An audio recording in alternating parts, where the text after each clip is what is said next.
stick around to the end of the video. We've got 2 portable Speedlight kits from Photoflex to give away.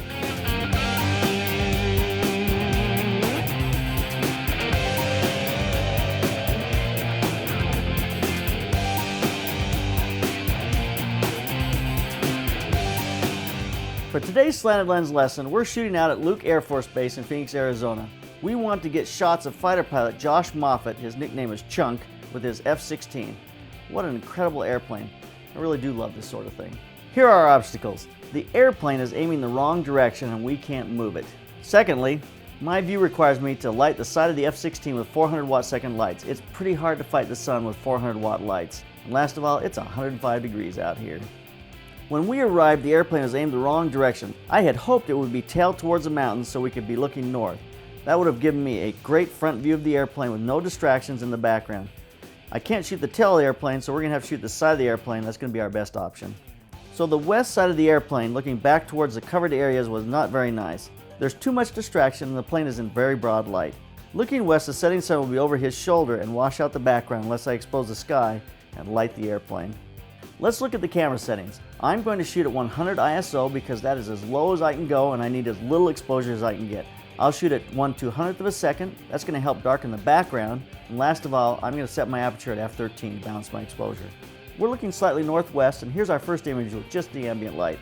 I'm going to set 4 strobe heads. Head number 1 will be on our fighter pilot. I'm going to use radio slaves to be able to sync all these heads together. I'll use the pocket wizards. Our first head is a small octodome with a flex flash. That's going to be our key light on our pilot. Here's our image with just the first light.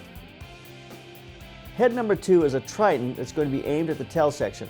I'm using a Triton with just a reflector so I get all the power out of it I can get.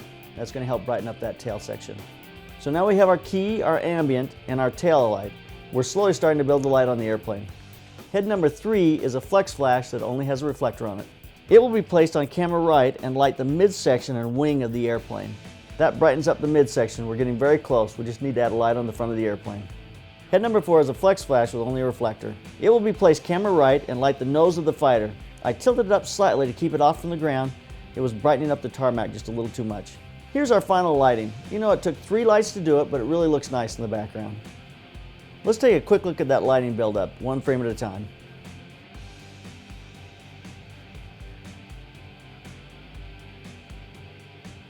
Now here's some of the images with no retouching. We photographed him standing and kneeling around the airplane. We shot as much as we could. It was very hot and he was in his flight suit.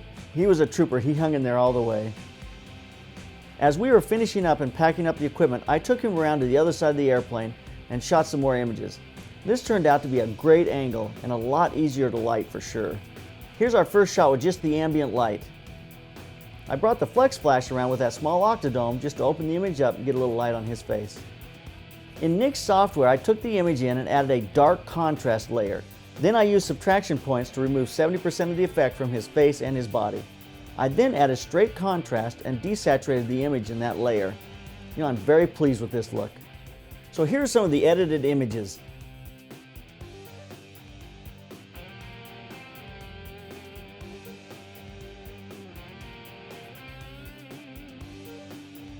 This was a great shoot. I love the location and the subject matter. You know, it's just not that easy to light a large object like that with small strobe heads. But you know, in the end, it was very doable. So it's something you just have to go after and make it happen. So keep those cameras rolling and keep on clicking.